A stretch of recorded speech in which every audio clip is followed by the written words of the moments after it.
back to the YouTube channel of Modern Shrines, the English monthly magazine. I am Ankita Mishra. आज हम आपको एक ऐसी personality से मिलवाएंगे जो कि स्पेशल बच्चों के लिए कुछ स्पेशल कर रही है ना बड़ी स्पेशल बात। तो आइए हम बात करते हैं गुरु अल्पना नायक जी से, जो अपने एसोसिएशन के थ्रू स्पेशल बच्चों को डांस सिखाती हैं।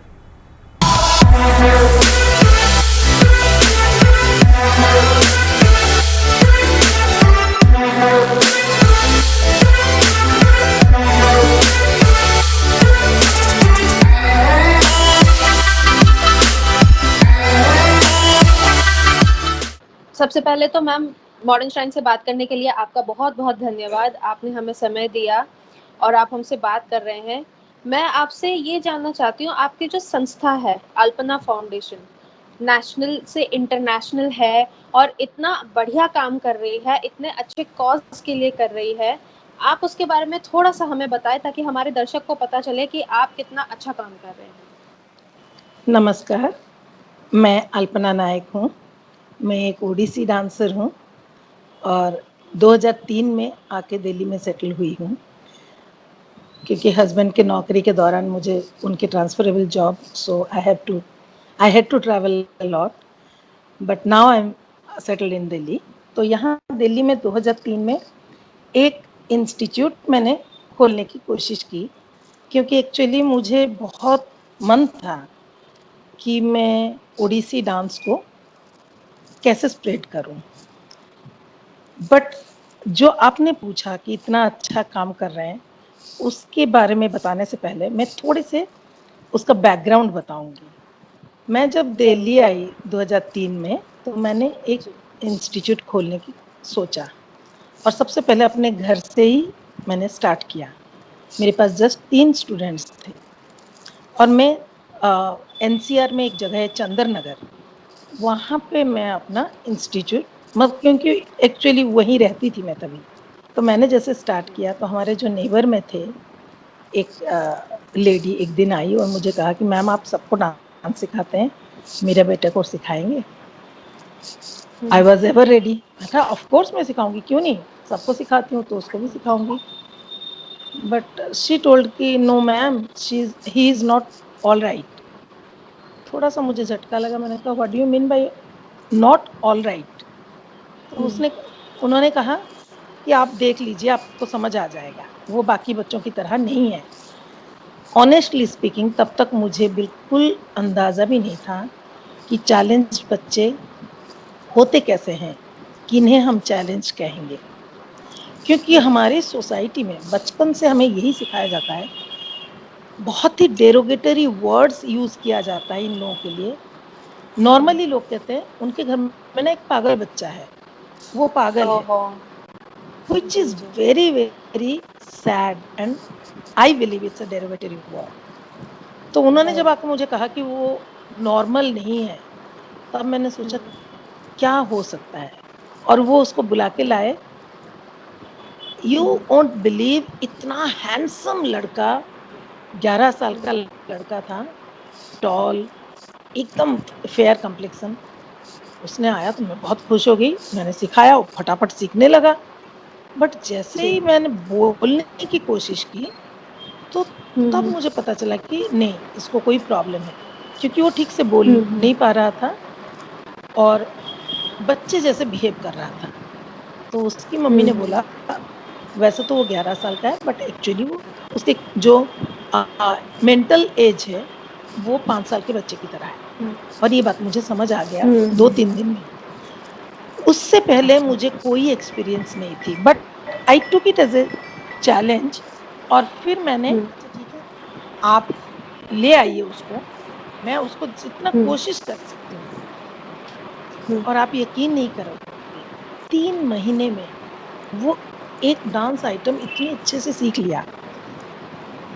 और हम लोगों का एक प्रोग्राम करने का मैंने सोचा अप्रैल के महीने में, जनवरी की बात है ये, जनवरी में उसने सीखना शुरू किया। अप्रैल में हमने एक प्रोग्राम किया, उसमें वो लड़का स्टेज पे खड़े होकर डांस किया। उसके पेरेंट्स खुश हो गए, मेरे लिए ये बहुत बड़ी अचीवमेंट थी। तो फिर उन्होंने आके मुझे कहा कि आप अगर इसको सिखा रहे हो तो इसके जैसे बहुत सारे बच्चे यहाँ पास में एक स्कूल में, आप उनको जाके सिखा सकते हो। हम्म, जैसे कहते हैं ना, नशा चढ़ गया। मैंने कहा हाँ हाँ। डेफिनेटली। तो मैं उस स्कूल में गई। उस स्कूल के जो प्रिंसिपल थे, उनके एटीट्यूड बहुत ज्यादा नेगेटिव था। उन्होंने एकदम ओह, से मुझे देख के ऐसे कहने लगे, हाँ हाँ बहुत ऐसे बोर्ड हाउसवाइफ्स आते हैं टाइम स्पेंड करने के हम्म, लिए, तो हम्म, यहाँ हमें जरूरत नहीं है। मैंने कहा कोई हम्म, बात नहीं, I am not charging a single pi from you. मुझे कुछ नहीं चाहिए, आप बस मुझे सिर्फ 1 घंटा हफ्ते में 2 दिन दीजिए, मैं इन बच्चों को कुछ सिखाना चाहती हूँ। तो उन्होंने कहा ठीक है, आप ट्राई कर लो, हम्म, अगर 1 हफ्ते के बाद भी आप आना चाहते हो तो आ जाओ। हम्म, पहले 2-3 दिन मेरे लिए बहुत मुश्किल था, क्योंकि कोई हम्म, एक्सपीरियंस नहीं थी। बट हम्म, लकीली भगवान ने मुझे बहुत ज्यादा पेशेंस दिया है। हम्म, मुझ में बहुत पेशेंस है, ये बचपन से मैंने सबने नोटिस किया है, मुझे भी पता है। जी, तो मैं इजीली किसी चीज को छोड़ नहीं सकती। हम्म, अगर मुझे कोई भी चीज करने का जुनून होता है तो मैं उसको पूरी तरह करने की कोशिश करती हूँ। हम्म, फिर मैं डटी रही। मैंने कहा नहीं, मुझे करना ही है, इन बच्चों को सिखाना है। वहां जाके कम से कम 50-55 के करीब स्टूडेंट्स थे। हर तरह हम्म, के चैलेंज उनमें था, मतलब जैसे कोई मेंटली हम्म, चैलेंज, कोई फिजिकली चैलेंज, कोई डेफ एंड डम्ब, कोई हियरिंग इम्पेयर्ड, हम्म, हम्म, कुछ थे ऑटिस्टिक जो बहुत ज्यादा एग्रेसिव हो जाते थे। हम्म, तो वहां पे मैंने लगी रही मैं। हम्म, तो वो प्रिंसिपल फिर कहने लगा अच्छा ठीक है, अब आ रहे हो तो आओ, मुझे क्या है। और हम्म, आप यकीन नहीं करोगे, वो था मेरे लिए एक स्टेपिंग स्टोन। अच्छा, और वो जो लड़का था उसका नाम है तन्मय, जो अभी तक मेरे साथ है, अच्छा, पिछले 17 अच्छा, साल से। और उनकी जी, मम्मी, मैं बहुत ज्यादा ग्रेटफुल हूँ उनके मम्मी के लिए, क्योंकि अगर वो हम्म, नहीं आते मेरे पास तो ये जी, जो एक जिंदगी की एक अलग पहल है, पहलू है, ये मैं मुझे कभी जी, पता भी नहीं चलता। और जी, मेरे लिए मेरा एक्सपीरियंस, जो डांस कैरियर में एक्सपीरियंस, हम्म, टीचिंग लाइन में एक्सपीरियंस, और मेरी पेशेंस, ये सारी चीजें हम्म, मुझे काफी हेल्प किया है। और हम्म, जब मैंने ये इन बच्चों के साथ काम करना शुरू किया, तो पहले तो मेरे घर हम्म, वाले भी बहुत परेशान थे, मेरी मम्मी, मेरे सास कहने लगे देख, बहुत ज्यादा तुझे सक्सेस तो मिलेगा नहीं, फ्रस्ट्रेशन हो जाएगी, डिप्रेशन हो जाएगी। हम्म, मैंने कहा कोई बात नहीं, जो होगी देखा हम्म, जाएगा, उनको भी जी, मैं झेल लूंगी। और धीरे धीरे करते करते आज 17 साल हो गए। और हम्म, सबसे ज्यादा मैं इसके लिए, जो इस फील्ड में कुछ हम्म, करने का जो मेरा जुनून है, जैसे मैंने बताया कि मेरा टीचिंग जी, एक्सपीरियंस था। मैं सिंस हम्म, आई थिंक 93 मैं बच्चों को, छोटे बच्चों को स्कूल में टीच करती थी। मैंने बीएड का कोर्स अच्छा, भी किया हुआ है। मास्टर्स मेरे पास दो अच्छा, दो डिग्री है, एक जी, इकोनॉमिक्स में मास्टर्स, एक डांस में भी मास्टर्स। और जब मैं बीएड कर रही थी मैंने साइकोलॉजी स्पेशल सब्जेक्ट रखा था। तो अच्छा, इसीलिए मुझे ये सारी चीजें काफी हेल्प किया। बट सबसे ज्यादा मुझे हेल्प किया जब मैं 2006 हम्म, में जापान गई थी। ओ, आईसीसीआर जो है, Indian council for cultural relations, government of India का एक जी, मिनिस्ट्री ऑफ फॉरेन्स का है, सॉरी, एक्सटर्नल अफेयर्स मिनिस्ट्री का एक पार्ट है। तो स्पॉन्सर्ड जी, बाय आईसीसीआर में 1 महीने के लिए जापान गई थी। वहां तो गई थी मैं अपने डांस के लिए, हम्म, ओडिसी डांस के लिए। बट अच्छा, वहां, जी, क्योंकि जी, मेरे बहुत ज्यादा एंजाइटी होती है इन लोगों को देखने का, इनके साथ काम हम्म, करने का, डिफरेंट कंट्रीज में कैसे काम करते हैं। तो मैं वहां पर बहुत सारे इंस्टीट्यूट गई थी जहाँ हम्म, स्पेशल लोग थे। वहां के जो अच्छा, एक्सपीरियंस था, it was it was life changing. Hmm, क्योंकि वहां मैंने सीखा कि इन लोगों को सिर्फ केयर, लव, अफेक्शन, पैटिंग, ये सब काम करता है। आप यहाँ अच्छा, रूड होके, क्रूएल होके, या डिसिप्लिन सिस्टम में काम करना चाहेंगे, नहीं हो पाएगा। मैं हम्म, जब जापान से वापस आई, मुझे बहुत हैरानी हुई देख के कि इंडिया में एग्रेसिव जो हो जाते, मतलब जिसमें ऑटिस्टिक बच्चे जो बहुत ज्यादा एग्रेसिव है, उनको बांध के रखा जाता है घर में। मेरे ही कुछ अच्छा, स्टूडेंट्स हैं, उनके पेरेंट्स बोलते हैं हम किसी भी सोशल फंक्शन में इन बच्चों को लेके नहीं जा सकते। क्योंकि वहाँ इतने तरह-तरह के सवाल करते हैं लोग, हमारे लिए जी, बहुत ज़्यादा ऑकवर्ड सिचुएशन हो जाता है। तो आप सोचो उन जी। बच्चों को घर में लॉक करके जाते हो। हाँ, क्योंकि मुझे अवेयरनेस ये ही नहीं है लोगों को। हाँ, और मुझे ये बात समझ ही नहीं आता है, किस बात की शर्मिंदगी है? अगर जी, मान लो ठीक है, ये बच्चा चैलेंज्ड है, जो नॉन चैलेंज्ड है, वो क्या सारे प्रेज़िडेंट ऑफ इंडिया बन जाते हैं? वो सारे क्या चाँद को चले जाते हैं? नहीं ना, सब में कुछ ना कुछ बिल्कुल नहीं। कमी है। तो हम हाँ, किस एंगल से कहेंगे कि हम इनसे बेटर हैं और ये हमसे मतलब वो क्या थोड़े नीचे हैं, कैसे कह सकते हैं? बिल्कुल सही सही बात। उसके बाद एक और एक्सपीरियंस जो मुझे बहुत ज़्यादा मोटिवेट किया था, वो था हमारे late president doctor APJ Abdul Kalam की बात। 2006 में जापान जाने से पहले मैं इन बच्चों को लेके जी, राष्ट्रपति भवन में गई थी एक परफॉर्मेंस के लिए। एक अच्छा। स्पेशल इन्विटेशन मुझे मिला था राष्ट्रपति भवन से इन बच्चों को लेके जी, परफॉर्मेंस के लिए। हमारी परफॉर्मेंस के बाद अचानक हमें फिर से अंदर बुलाया गया। राष्ट्रपति भवन में अंदर राष्ट्रपति जी के ड्राइंग रूम में बुलाया गया। तो मैं हैरान वाह! हो गई, मैंने कहा इसलिए बुलाया? हम अंदर गए तो उन्होंने बैठ के मुझे समझाया कि हुँ, देखिए, एक साइंटिस्ट के नाते मैं नहीं बोल रहा, एक ह्यूमन बीइंग के नाते मैं बोल रहा हूँ। हमारे ब्रेन के 2 हिस्सा होता है, लेफ्ट हुँ, राइट, जिसको आप जी, ग्लोब के 2 हिस्सा भी मान सकते हो। हुँ, हमारे एक हिस्से में सारे टैलेंट भरे हैं और एक हिस्से में इंटेलेक्ट भरा है। जी, टैलेंट का जो खजाना है, वो सब में भगवान दे के भेजते हैं, बट उसको हुँ, हम कितना निखार पाते हैं, ये हुँ, हम पे डिपेंड करता है। और जो हुँ, इंटेलेक्ट है, उसको आप निखार नहीं सकते हो, घटा नहीं सकते हो। बट हुँ, जो हमारा टैलेंट है, क्रिएटिविटी है, उसको आप निखार हुँ, सकते हो। इन बच्चों में क्रिएटिविटी बहुत होती है, बहुत ज़्यादा टैलेंट होता है। बट क्योंकि इंटेलेक्ट लेवल कम होता है, तो उसको निखार नहीं पाते। उसको निखारने के लिए हमें मदद करनी पड़ेगी। जी, और ये बात मैंने दिमाग में गाँठ बाँध ली कि मुझे हुँ, इनके इस हिस्से को निकालना है हुँ, बाहर। इनमें से कुछ बच्चे इतने टैलेंटेड हैं, इतने टैलेंटेड है कि आप सोच नहीं सकते। इनके पेंटिंग्स, इनके डांस, म्यूज़िक कुछ भी आप देखिए, हुँ, सारे नॉर्मल लोग देख के हैरान हो जाते हैं कि इनमें सॉरी मैं नॉर्मल बोल रही हूँ, जो कि सोसाइटी में लोग समझते हैं। मैं नॉर्मल नहीं हाँ, मानती हूँ। हाँ, और जी, मैं कभी भी चैलेंज्ड नहीं कहती हूँ इन बच्चों को, नेवर हुँ, एवर। मेरे लिए ये हुँ, स्पेशल स्टूडेंट है, मेरे हर जगह पे हुँ, स्पेशल स्टूडेंट लिखा होता है। जैसे जी, हमारे प्राइम मिनिस्टर मोदी जी, इनको दिव्यांग बोलते हैं। हुँ, मैं जी, इनको हाँ, 2003 से ही स्पेशल स्टूडेंट मानती हूँ हुँ, और इन स्पेशल स्टूडेंट को लेके 2006 में पहले तो 2003 से 6 तक मैं समझने में मेरे मुझे लग गया, कैसे हुँ, करूँ? क्योंकि इसके लिए सच्ची मानो इंडिया में हुँ, कोई ट्रेनिंग नहीं है कि इन बच्चों को आप हाँ, कैसे हैंडल करोगे।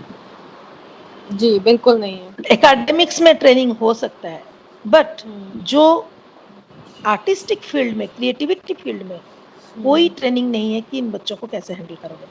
तो जी, इनके लिए आपके एक्सपीरियंस, आपके अंदर के पेशेंस और हुँ, आपके जिद ये काम करता है। हुँ, तो मैं हुँ, बहुत सारी चीज़ें एक्सपेरिमेंट करती गई इनको सिखाने के जी, लिए और हुँ, सिंस मैं खुद पिछले 40-45 इयर्स से क्लासिकल डांस करती हूँ। मुझे पता है hmm, all classical dances in India they are based on yoga और जैसे सबका मानना है हुँ, योगा में हीलिंग पावर बहुत ज़्यादा है। तो उसी तरह जी, डांस एंड म्यूज़िक में हीलिंग हुँ, पावर बहुत ज़्यादा है।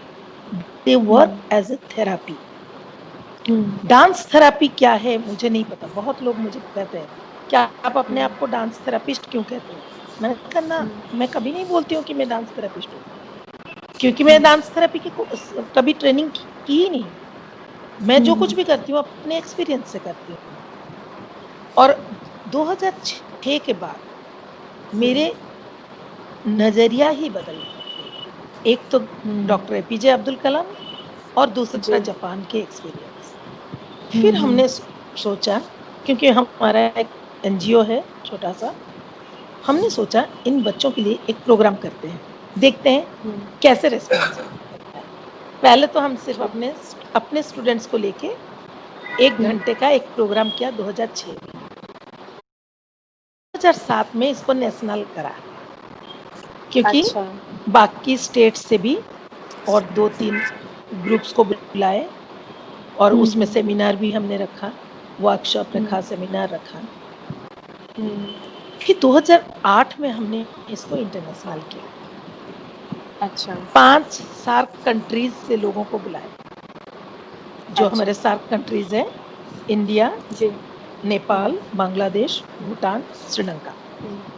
अच्छा। और ये इतना सक्सेसफुल रहा, सबने खूब तारीफ़ की, खूब, कि कैसे कर सकते हैं ये बच्चे।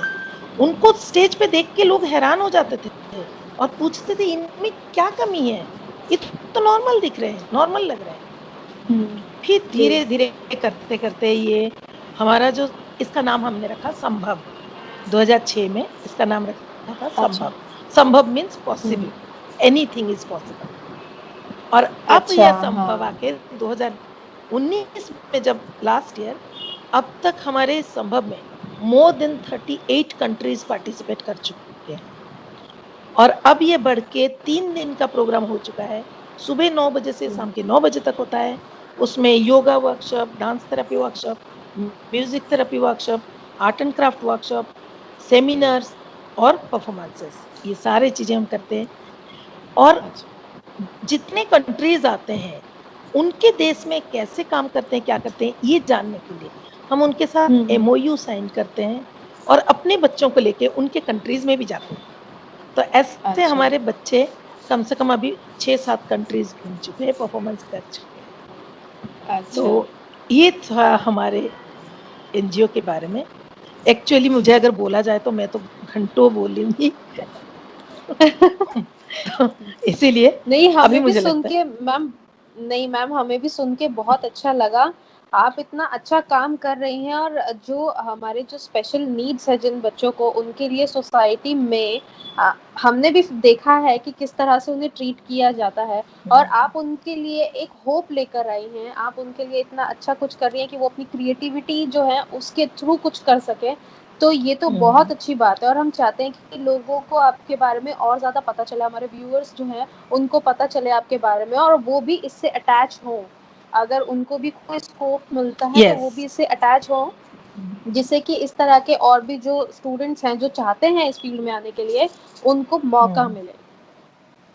अच्छा, एक छोटी-सी बात और बता दूँ, जी अवेयरनेस के बारे में बताइए। आपने बोला, तो ये जी। थोड़ा-सा बोलना चाहूँगी।